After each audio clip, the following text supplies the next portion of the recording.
안녕하세요. 성지고 학생 여러분. 사랑과 결혼에 관한 가정 6차시 수업을 시작하겠습니다. 저번 시간부터 이제 결혼에 대해서 이제 좀 했는데, 결혼을 하기 위해서는 특별한 준비가 필요합니다. 준비란 이렇게 사거나 이런 얘기가 아니라 결혼하기 위한 조건이라고 보면 되겠죠. 기본적으로 결혼을 하기 위해서는 신체적이나 정신적으로 성숙이 되어야 합니다. 특히 신체적으로는 저희가 결혼을 함으로써 또 자녀를 낳아야 하기 때문에 신체가 성숙하지 못한 옛날 그 조언의 경우에는 올바른 부부 생활과 또 아이를 낳을 수 없는 몸 상태가 된다면 결혼할 때 좀 부족함이 있겠죠.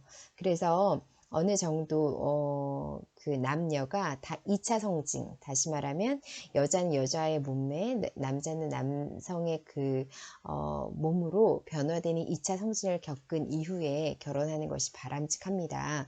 그래서 그 자녀를 출산하고 양육할 수 있을 만큼 신체가 충분히 성숙하고 건강해야 되는 그런 조건으로 이제 결혼의 개인적 준비라고 볼 수 있습니다. 이것과 마찬가지로 정신적으로 성숙하는 것도 매우 중요합니다. 왜냐하면 결혼이란 나만을 보기 위해서 사는 것이 아니라 남편이나 아내와 같이 적응하고 서로 배려하고 이해하고, 그래서 또 자녀를 낳았을 때 그 자녀에 대해서 내 것을 양보하고 내 것을 희생해서 자녀를 키워야 하기 때문에 정신적으로 나만을 고집하는 그런 유아기적인 태도나 성숙하지 못한 상태로는 올바른 결혼 생활을 유지하기 어렵습니다. 그러므로 자신을 수용하고 자기 행동을 책임질 줄 아는 그런 정신적 성숙이 좀 필요하겠죠. 사회적으로도 마찬가지입니다. 사회생활을 원만히 하는 데 필요한 기본적 지식이라 행동 양식을 적절히 잘 갖추어야 가정에서의 이 결혼 생활을 잘함과 동시에 사회적으로 성숙된 사람들이 결혼을 했을 경우 좀 올바른 가정 생활을 유지할 수 있고, 그래서 사회를 좀 더 이제 밝고 긍정적으로 유지할 수 있겠죠. 그래서 신체적, 정신적, 사회적 성숙이 기본이 됩니다.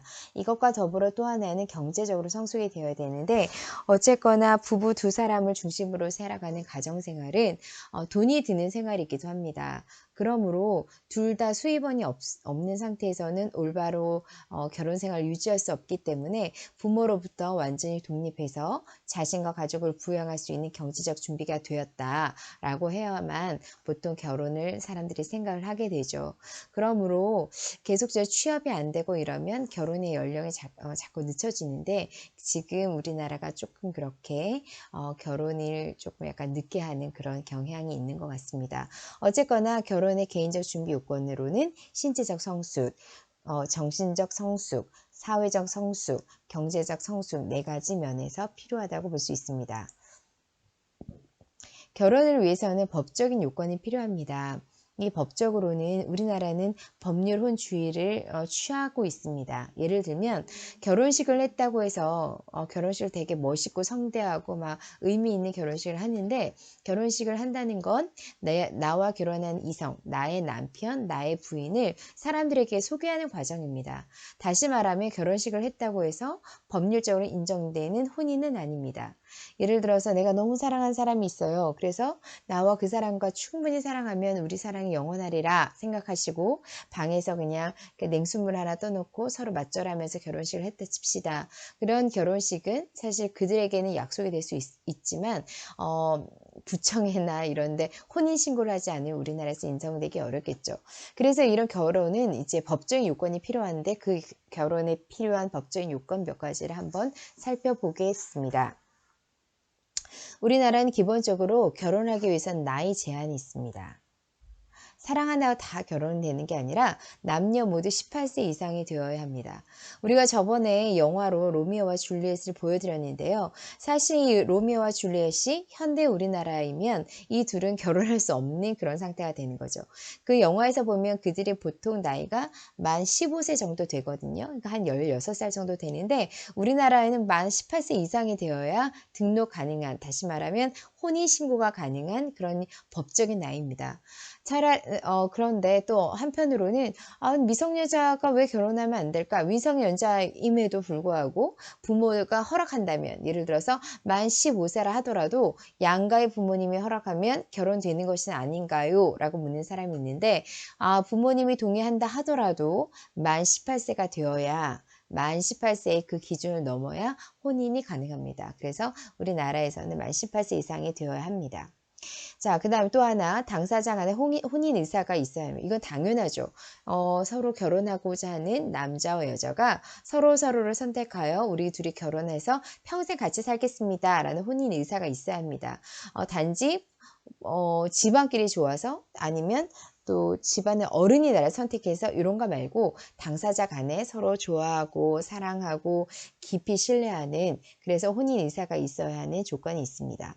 또 하나, 이 중혼이 아니어야 하는데, 이 중혼이란 결혼 한번 하고 이혼한 다음에 다시 결혼하는, 이런 결혼을 여러 번 한다는 의미가 아니라, 결혼한 상태에서 이런 결혼한 상태를 유지하면서 또 다른 결혼을 하는 것을 말합니다. 이거는 사실 우리나라에서는 일부 일처제를 시행하기 때문에 한 사람의 남편과 한 사람의 부인이 만나서 결혼하는 거, 이런 결혼 상태를 하나만, 온전 하나만 유지하고요. 특히 다른 나라에서는 일부 다처제를 유지하는 나라는 중혼이 가능합니다. 일부 다처제란 한 남자가 여러 명의 여자와 결혼할 수 있다는 건데, 한 사람과 결혼한 상태에서 다른 여자와 또 결혼한 상태를 유지하고 또 다른 여자와 결혼한 상태를 유지하는 겁니다. 그래서 남자가 사실 신부를 데려오는 이런 과정에서 사실 남성 위주로 이제 돌아가는 나라에서는 주로 일부 다처제를 하지만, 우리나라에서는 한 사람이 여러 번 결혼을 하는 이런 중혼은 인정하지 않습니다. 그래서 중혼이 아니어야 합니다. 또 남녀 모두 18세가 되어야 하는데, 실제로 만 18세는 우리나라 나이로 따지면 미성년자입니다. 만 19세 미만, 다시 말하면 만 19세 미만, 만 19세 이상이 되어야 우리나라에선 성년이 되는데, 만 18세란 우리나라 나이로 따지면 19살이니까 사실 고등학교 3학년인 거죠. 이 고등학교 3학년도 결혼을 할 수 있긴 하지만 고등학교 3학년이란 신분 자체는 미성년자에 해당합니다. 그래서 미성년자가 만약에 결혼할 경우에는 반드시 부모 또는 후견인의 동의가 필요합니다. 그래서 부모의 동의가 필요한 거는 미성년자가 결혼할 때이고요. 그러면 거꾸로 가끔 이렇게 생각하는 사람들도 있잖아요. 선생님, 제 나이가 23살인데 부모님이 너무 결혼을 반대하세요. 그러면 23살인 저하고 저의 그 남자친구는 부모의 동의 없이 결혼이 가능한가요? 라고 질문하면 어떻습니까? 결혼이 가능할까요?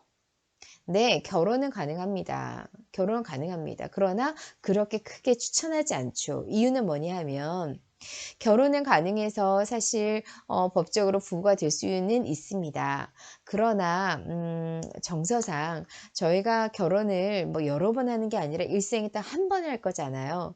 그 한 번 하는 그 결혼을 부모의 축복과 지지와 사랑과 격려를 받으면서 결혼하는 걸 모든 사람을 원하지 않습니까? 그래서 아무리 부모가 반대한다 하더라도 부모가 이렇게 격려해주고 인정해주는 결혼을 하기를 원하기 때문에 사실 좀 더 기다리고 부모님을 설득하는 것이 바람직하죠. 그래서 부모의 동의는 없어도 되니까 내 마음대로 그냥 내가 좋아하는 여자, 내가 좋아하는 남자를 결혼할 거야 라는 생각은 조금 성숙하지 못한 생각이고, 그러다 부모님이 원하지 않는다 하더라도 부모님을 끝까지 설득하고 인내심 있게 기다리고, 그래서 부모님의 축복 아래 결혼하는 것이 참 바람직하다고 봅니다. 어쨌거나 미성년자는 부모의 동의가 있어야 결혼이 가능하다는 걸 기억해 주시기 바랍니다. 또 하나는 근친혼이 아니어야 한다는 건데, 근친이란 우리가 말하는 뭐 친인척을 말하겠죠. 여기 근친이란 보통 우리가 친척의 범위는 8촌까지니까 8촌까지를 말합니다. 그래서 8촌 이내의 근친과는 결혼할 수 없습니다. 사실 이 근친혼이 아니어야 한다는 것 전에 우리나라에는 아주 큰 악법이 하나 있었습니다. 그게 뭐냐면 동성동본인은 혼인할 수 없다는 규정이죠. 예를 들어서 김씨 중에 똑같은 김씨라 하더라도 하여튼 예를 들어 이씨 중에 똑같은 이씨를 하더라도 뭐 합천 이씨, 뭐 경주 이씨들끼리는 서로 본이 같다 하면 아무리 서로 모르는 사람이고 처음 만나는 사람이라 하더라도 그 성씨가 같고 그 출신이 본이 같다 하면 둘은 결혼할 수가 없었습니다.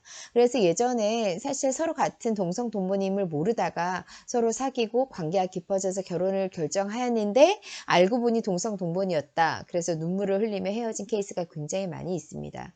그래서 사실 이거는 우리나라 역사가 굉장히 길기 때문에 동성 동본이라 하더라도 큰 문제가 없다 생각해서 이제 동성 동본인도 결혼을 허용하는데 단 동성 동본인 중에 근친 사돈의 팔촌인 그 인척 범위 안에까지 그 친인척의 경우에는 결혼을 할 수가 없습니다. 그래서 사촌 오빠, 사촌 누나 이렇게 결혼은 절대 안 됩니다.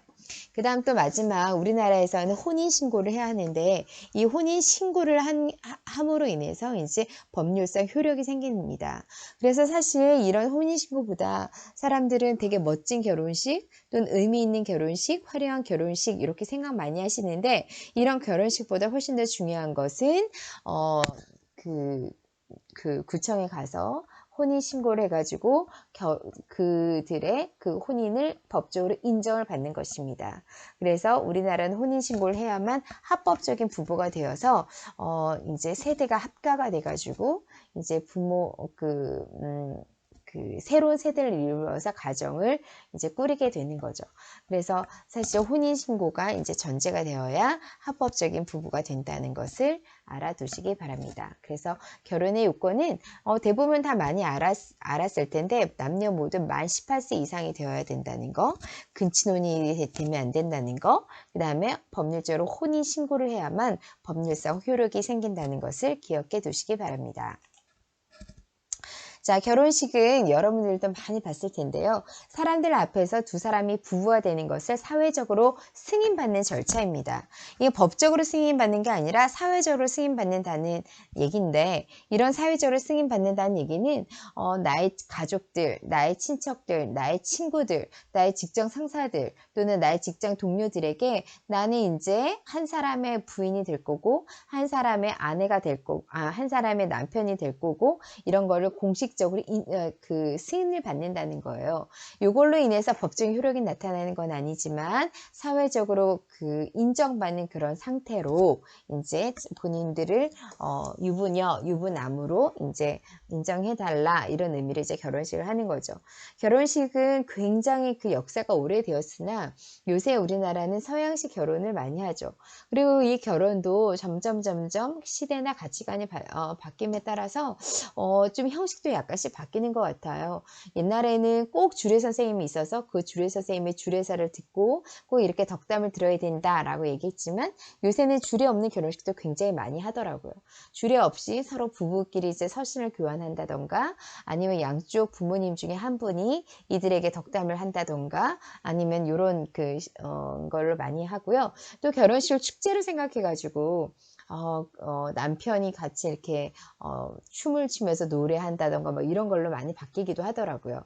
그런데 어쨌거나 이 결혼식은 이 두 사람을 축하하는 자리고 두 사람을 부부가 되는 것을 사회적으로 인정하는 자리입니다. 그래서 옛날서부터 이 결혼식을 되게 일생에 한 번 있기 때문에 되게 멋있고 화려하고 의미 있게 그렇게 하려고 하는 추세들이 많이 있습니다. 근데 이 결혼식은 사실 많은 사람들을 부르기 때문에 그들에게 식사도 제공해야 되고 볼거리도 제공해야 돼서 사실 준비한 사람 입장에서는 굉장히 돈이 많이 드는 그런 예식이기도 합니다. 그래서 천차만별이어서 결혼식을 어느 장소에서 하느냐, 어떤 프로그램을 갖느냐에 따라서 굉장히 큰 돈 낭비가 되는 경우도 있습니다. 그리고 굳이 이렇게까지 이렇게 해야 하나 해서 허례허식이 또 심하기도 하는데 요새는 사람들의 가치관이나 이런 것이 바뀌다 보니 이것을 의미 있는 시간으로 바꿨으면 좋겠다라고 생각하는 사람들이 많이 생기고 있습니다. 그래서 저번에 선생님이 보여줬던 영상처럼 자기가 태어났던 집에서 결혼식을 하는 경우도 있고 그 다음에 자기가 의미 있게 기억에 남는 그런 장소에서 하기도 하고 그 다음에 결혼식 비용을 최소로 줄인 다음에 이 비용을 전액 기부하는 사람들도 늘고 있습니다. 그래서 지나친 낭비나 허례허식을 좀 삼가하고 두 사람의 능력이나 여건에 맞춰서 적절히 준비하되 그 결혼식에 의미를 부여하고 그 결혼식이 굉장히 큰 그 두 사람의 추억거리가 될 수 있는 그런 방향으로 준비하면 훨씬 더 의미가 있을 것 같습니다. 결혼의 진정한 의미를 되새길 수 있는 결혼식을 이제 하도록 결혼하는 두 당사자들은 좀 더 고민해 보면 훨씬 더 좋겠죠. 결혼 준비의 절차 중에 웨딩 플래너라는 직업이 있어요. 사실 결혼을 준비하는 거는 굉장히 좀 힘든 일 중에 하나입니다. 왜냐하면 결혼을 앞두고 있는 사람들은 사실 결혼을 딱 준비됨과 동시에 날짜 잡고 또 결혼식장을 어디로 잡을 것인지 예식장의 음식은 어떻게 할 것인지 손님은 몇 명으로 올 것인지 뭐 이렇게 초대장은 누구한테 얼마 정도로 보내야 될지 초대장 어떤 걸 골라야 할지 신혼여행 어디로 갈지 예약 또 혼수품 준비 이런 등등이 너무너무 많은데 이것들을 혼자 하거나 좀 누가 도와준다 하더라도 굉장히 큰 부담이 되는 건 사실이거든요. 그래서 웨딩 플래너라는 직업 을 가진 사람에게 이걸 일임하는 겁니다. 그래서 나의 취향이라든지 내가 어떻게 했으면 좋겠다는 이런 약간 요구사항을 하면 이 사람들이 거기에 맞춰서 이런 모든 준비들과 제반의 역할들을 해주는 거죠. 단지 이 사람을 고용해서 나 대신 이 일을 해달라라는 의미로만 받아들인 것이 아니라 좀 더 의미 있고 좀 더 나에게 맞는 그런 결혼식을 하기 위해서 이 사람들의 도움을 받는 거죠. 또 이 사람들은 많은 결혼식을 할 때 사람들을 상대해야 되기 때문에 친화력, 상담 능력이 뛰어난 사람이 좋고요. 책임감과 성실함이 있고 또 자기가 한 일에 보람을 느낄 수 있는 사람이라면 웨딩 플래너도 굉장히 괜찮을 것 같습니다. 그래서 사람들 중에 이제 결혼을 하는 거는 모든 사람들이 다 하는 거잖아요. 그러니까 다는 아니지만 대부분의 결혼을 하겠다는 사람들은 결혼식을 많이 하잖아요. 그래서 이런 웨딩 플래너도 앞으로 좀 좋은 직업인 것 같습니다. 자, 결혼의 준비와 절차를 한번 봅시다. 결혼할 때 그냥 띡 우리는 결혼만 생각하는데 결혼하기 전에 많은 절차들이 있어요. 사실 어떤 이성과 교제할 때 이 사람 마음에 든다. 이 사람과 연애만 할 거야 라고 생각하지 않고 연애 끝에 이 사람 정말 결혼하고 싶다. 이 사람과 헤어지기 싫다. 이 사람과 오래오래 같이 살고 싶다 라고 생각하면 이제 결혼을 생각하잖아요. 결혼을 생각해서 두 사람 다 남녀가 결혼에 합의를 결혼하자라고 약속을 하고 프로포즈를 한 다음 그다음에는 사실은 여자친구, 남자친구를 부모님께 개인적으로 소개해 주죠. 식사자를 마련해서 남자 부모님께 자기 여자친구를 보여주고 또 여자 부모님께 자기 남자친구를 보여줘서 이 사람과 결혼할 하겠습니다라고 부모님이 승낙을 보통 얻으시죠. 그러니까 승낙을 얻게 돼서 양쪽 부모님께 승낙을 얻으면 그 다음 단계가 상견례라는 겁니다. 상견례라는 것은 그 결혼할 당사자를 포함해서 양쪽 집안의 어른들이 서로 만나서 이제 아이들의 그 결혼할 사람들에 대해서 우리가 어떻게 도와줘야 할 건지 날짜 언제 잡아야 할 건지 그다음에 또 어떤 식으로 결혼을 진행할 건지를 상의하는 자리이기는 합니다. 그래서 뭐 본격적으로 결혼해 놓고 머리 맞대고 막 상의한다기보다는 이제 각각의 이제 딸과 아들을 소개하고 그다음에 결혼을 전제로 한 만남인 걸 인정하고 그다음에 이제 서로 결혼을 진척하기 위한 과정인 거죠. 그래서 서로 양가의 부모님과 이렇게 만나는 절차를 상견례라고 합니다. 상견례가 끝나면 이제 부모님들과 또는 당사자들이 상의해서 결혼식 날짜, 장소를 이제 정하고 신혼집도 마련하고 혼수 및 예단, 그 예단을 준비합니다. 주례를 위촉하고 청첩장 발송, 신혼여행 장소까지 결정하고 그다음 준비하는 그런 결혼 준비 단계가 되죠. 그 다음 이제 결혼식을 하고 결혼식이 끝난 다음에 우리나라 전통의 패백이라는 게 있습니다. 이 패백이란 건 우리나라 전통 의상을 입고 그의 부모님의 덕담을 듣는 자리인 거죠. 그래서 양가 부모님께서 뭐 이렇게 밤이나 대추도 막 던져주시고 아들, 딸 많이 낳으라고 그 다음에 이제 앞으로 결혼 생활에서 이러이러한 일이 있을 거지만 잘 이겨내고 또는 결혼 생활에 이런 일이 있는데 이런 것들을 잘 극복해서 아들, 딸 많이 낳고 행복하게 살아라 라는 덕담을 해주세요. 그래서 양가 부모님 쪽에서 이제 덕담해 주시고 그다음에 집안 어른 부부들이 차례차례 나오셔가지고 이들을 신혼부부에게 덕담해 주시는 그런 자리입니다. 이 자리에서는 그 꼭 신랑이 신부를 업고 한 바퀴 도는 것들이 있는데 이런 거 사진을 많이 찍어 놓으시죠. 그래서 이때 혼례복을 입고 한복을 입고 이제 패백을 드리게 되죠. 이 패백까지 끝나게 되면 이제 신혼여행을 가는데 신혼여행에서는 보통 그 남녀가 이제 서로 적응하는 시간이 필요하잖아요. 그래서 뭐 직장이라든지 다른 사람, 다른 식구라든지 친척에 방해받지 않고 둘이서 쉽게 적응하고 정서적, 정신적으로 이제 가까워질 수 있도록 여행을 떠나게 되는 것입니다. 그래서 보통 일주일씩 떠나긴 하지만 어떤 부부들에 따라서는 자기 연가나 이런 걸 다 몰아가지고 패키지 자유여행을 떠나서 서로에 되게 걷거나 또는 뭐 하여튼 자유여행하면서 서로 깊이 알아가고 애정을 더 쌓는 그런 부부들도 많이 있습니다. 자, 통계를 보면 우리나라 결혼이 많이 양상이 바뀌고 있어요. 과거에 비해서 결혼 연령이 점점 높아지고 혼인율도 감소되고 있어요. 그러니까 다시 말하면 결혼 안 하는 사람이 많아진다는 거죠. 선생님 어렸을 때만 해도 사실 결혼 안 하는 사람이 극히 드물었거든요. 근데 요새는 결혼 안 하는 여자들도 많지만 심지어 비혼인 남자들도 굉장히 비율이 높아지고 있어요. 그래서 결혼을 옛날엔 20대 초반에서 막 하다가 이제는 30대가 되어도 결혼이 너무 늦다 이렇게 생각되지 않을 정도로 이렇게 남녀 초혼의 연령의 변화가 있어요. 1970년에는 거의 여자의 경우에 23살 정도에서 결혼했다면 지금은 2011년도 29살 정도인데 이게 2011년도면 지금으로부터 10년 전이잖아요. 지금은 30대가 된다 하더라도 뭐 이렇게 늦었다라는 생각을 하지 않을 정도로 초혼의 연령이 점점 늦어지고 있고 또 조혼인율이라는 거 빨리 결혼하는 사람들의 비율이에요. 빨리 결혼 조혼. 그래서 옛날에는 조혼이 9.2였다가 한 1980년에서 90년 사이에 치솟았다가 점점 떨어지고 있습니다. 그래서 2011년에는 6.6인데 지금은 점점 더 떨어졌을 거라 예상이 되고요. 과거에 비해서 결혼은 점점 늦게 하고 혼인율은 감소하고 뭐 이런 부분들이 있죠. 아마 결혼 연령이 높아지는 건 취업이 잘 안 돼서 그렇지 않을까라는 생각이 드는데 어쨌거나 경제적 부분이 결혼에 큰 영향을 미치는 건 사실입니다. 그래서 결혼 연령이 높아지고 혼인율이 감소되는 그런 특징이 있습니다. 한번 퀴즈 한번 해볼까요? 이때까지 배운 것 중에. 자, 배우자 선택의 실질적인 준비 과정으로 이를 통해 이성에 대한 관심을 구체화시키고 사랑의 기쁨을 경험하며 자신에게 적합한 배우자를 탐색하고 선택할 수 있는 직접적인 기회를 얻는다. 이게 뭘까요?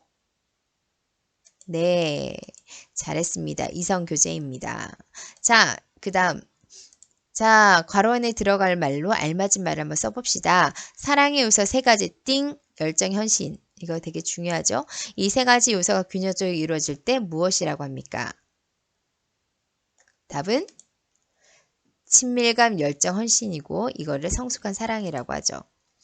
자, 부부 관계를 한번 봅시다. 결혼의 법적인 권리와 책임. 이게 좀 더 알아갈 필요가 있죠. 그러니까 결혼을 하게 되면 친족 관계가 변화가 됩니다. 그래서 그 배우자뿐 아니라 내가 사랑하는 이 남자, 이 여자뿐 아니라 이 남자나 여자가 속해 있는 가족, 예전에 가족이나 친척도 나의 친척이나 가족이 되는 거죠. 그래서 친족 관계가 변화돼서 우리 가족만 내가 알던 그 결혼하기 전에 가족뿐 아니라 결혼 이후에 남편과 더불어서 큰 세계가 나에게 오는 거죠. 그래서 친족 관계가 변화되고요. 또 하나 동거, 부양, 협조, 정주의 의무가 있습니다. 이거는 의무이기 때문에 이 하나, 둘, 셋, 4가지의 이 의무를 깨었을 때는 이혼의 사유가 됩니다. 그래서 동거 같이 사는 거고요. 부양은 어른을 모시고 있는 게 아니라 남편은 부인은 남편을 먹여 살리는 걸 얘기하는 거죠. 서로 부양하는 거. 그래서 남편이 경제적으로 제대로 부양을 하지 못하거나 이런 부양의 의무를 위반하게 되면 또 이혼의 사유가 될 수 있습니다. 또 부부끼리 협조하는 거, 또 부부끼리 정조의 의무. 다시 말해 여기 정조란 순결을 말하는 겁니다. 그래서 결혼한 상태에서 바람을 피거나 결혼한 상태에서 나 말고 다른 여자에게 마음을 주거나 막 이렇게 객관적으로 나 말고 다른 여자나 남자에 대해서 이제 마음을 주거나 이러면 이제 좀 문제가 되는 거죠. 그래서 이런 네 가지의 의무를 위반했을 경우에는 문제가 생긴다. 그래서 이런 의무가 생긴다는 거죠. 자, 부부 공동 생활에서 필요한 통상의 사무에 대해서 서로 대리할 수 있습니다. 그래서 예를 들어서 내가 무슨 집을 계약하려고 해. 근데 남편의 이름으로 되어 있는데 남편이 회사에서 올 수가 없어요. 그러면 이제 그 대리로 부인이 그 뭐지? 그 대리로 사무를 처리할 수 있는 그런 권한이 있습니다. 물론 그 대신 할 수 있겠다라는 것을 이제 서류를 작성해 주면 부인이 통상적인 사무에 대해서 대리할 수 있죠. 그래서 부부 공동생활에서 필요로 하는 사무에 대해서 서로 대리할 수 있고요. 그 다음에 이제 수입에 대해서는 마찬가지로 서로 이제 어느 정도 부분은 부부끼리 이제 공동의 그 책임, 그 수입이 될 수 있는데, 이게 사실은 만약에 이제 이혼했을 경우에 재산 분할을 하게 될 때, 결혼했을 때 말고 결혼 전의 재산에 대해서는 서로에 대해서 결혼 전의 재산에 대해서는 공동으로 소유를 주장할 수는 없습니다. 그러나 결혼을 하고 나서의 수입에 대해서는 부부 공동의 수입이 될 수 있는 거죠. 그래서 부부 공동 생활에서는 이제 필요한 통상적인 사무라든지 뭐 경제적인 그런 재력이라든지 이런 것들에 대해서는 서로 이제 공유할 수 있는 거죠. 그다음에 미성년자 경우에는 성인과 동일한 행위 능력을 갖는다는 건데 미성년자 경우에도 결혼할 수 있잖아요. 그러니까 결혼했을 경우에는 성인과 동등하게 공동생활에 필요한 여러 가지 이런 것들에 대해서 대리할 수 있고 동등한 권한을 갖는다라고 보면 됩니다. 자, 결혼을 위한 법적 요건을 옳은 것입니다. 중혼이 가능하다. 남녀모두 만 18세가 되어야 한다. 만 18세는 부모의 동의 없이 혼인이 가능하다. 당사 중 한 명이라도 혼인할 의사가 있어야 한다. 혼인을 신고하지 않아도 합법적인 부부를 인정받을 수 없다. 거의 다 많은 부분에 틀린 거죠. 이 중에 옳은 것이 하나 있습니다. 무엇일까요? 네, 남녀 모두 18세 이상이 되어야 된다라는 것이 이제 맞는 거고 나머지는 다 오답이죠. 자, 다음에 계속 넘어갑시다. 지금부터 이제 부부 관계에 대해 이해인데 사실 이 부분은 온라인으로 수업하기엔 좀 어려운 부분이 있습니다. 그래서 이건 간단히 넘어가고 다음 시간에 같이 연결해서 하겠습니다. 자, 부부 관계 이해. 부부 관계란 결혼한 사람을 부부라고 하죠. 그래서 결혼으로 맺어진 비혈연적, 다시 말하면 서로 혈연으로 가족으로 묶인 게 아니라 비혈연이지만 결혼으로 맺어진 인간관계인데 사실 혈연 이상으로 굉장히 밀접한 인간관계이죠. 결혼으로 맺어진 비혈연적인 관계이지만 가장 밀접한 인간관계. 생리적, 심리적, 사회적 욕구를 충족시켜주는 상호 보완적 관계여서 일평생 나의 동지, 일평생 나의 친구, 일평생 내 편이 되는 그런 관계를 말하는 것입니다. 그래서 따라서 이 너무 가깝기 때문에 많은 싸움도 있고 또 싸움 이면에 또 갈등을 해결하고 또 끈끈하고 긴밀한 관계를 유지하는 건 맞지만 이런 바람직한 부부 관계를 위해서는 우리가 노력을 할 필요가 있습니다. 그래서 서로에게 적응하며 함께 발달하기 위한 노력이 필요하고 남편 또는 아내로서의 역할을 책임감 있게 수행해야 돼요. 남편은 아내를 정말 마음 깊이 사랑하고 배려하고 존중해 줄 필요가 있고 아내도 남편을 존중하면서 또 남편에 대해 내조도 하고 남편이 이제 필요한 부분들에 대해서 아내가 좀 더 고민하고 그 역할과 책임을 좀 다할 필요가 있는 거죠. 그래서 아내도 남편에게 그 역할과 책임을 잘 수행할 필요가 있는 거죠. 그래서 이런 것들은 좀 노력이 필요하다라는 것을 기억하시고 부부간에서는 적응이 필요하세요. 사실 서로 사랑해서 결혼했지만 또 너무 밀접한 관계이기 때문에 서로 단점도 굉장히 많이 보이거든요.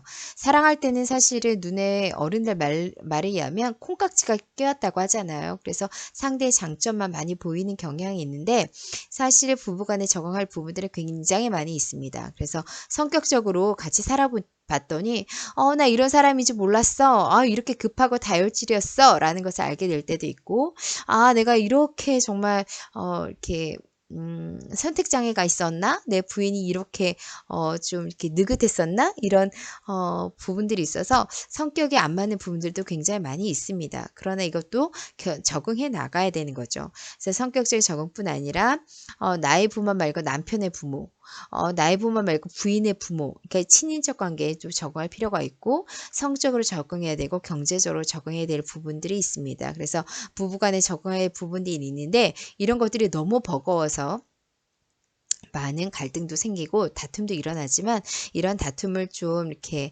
갈등을 잘 해결해서 원만하게 적응해 갈 필요가 있는 게 이제 부부간의 이제 적응인 거죠.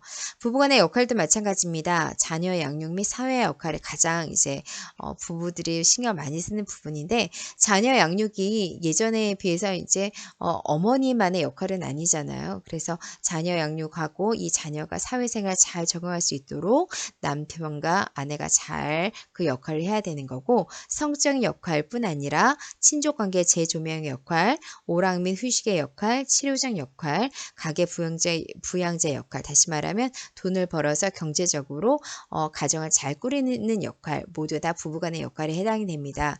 이뿐 아니라 다른 역할도 굉장히 많이 있는데 사실 부부간에 잘 적응을 해서 이런 역할을 잘 수행해서 이런 모든 것들이 잘 돌아간다면 훨씬 더 긍정적인 부부 생활이 되겠죠. 저번에도 말했지만 사실 20대, 30대 결혼해서 평균 수명이 늘어나기 때문에 저희가 80살, 100살까지 산다고 치면 거의 다 5, 60년을 같이 살게 됩니다. 이런 사는 기간 동안 사실 내 마음에 쏙 드는 부분들도 있겠지만 내 마음에 안 드는 많은 부분들이 있습니다. 모든 사람이 장점만 갖고 있는 사람이 없고 단점도 있기 때문에 그 단점이 부각되는 부분들도 분명 많이 보일 겁니다.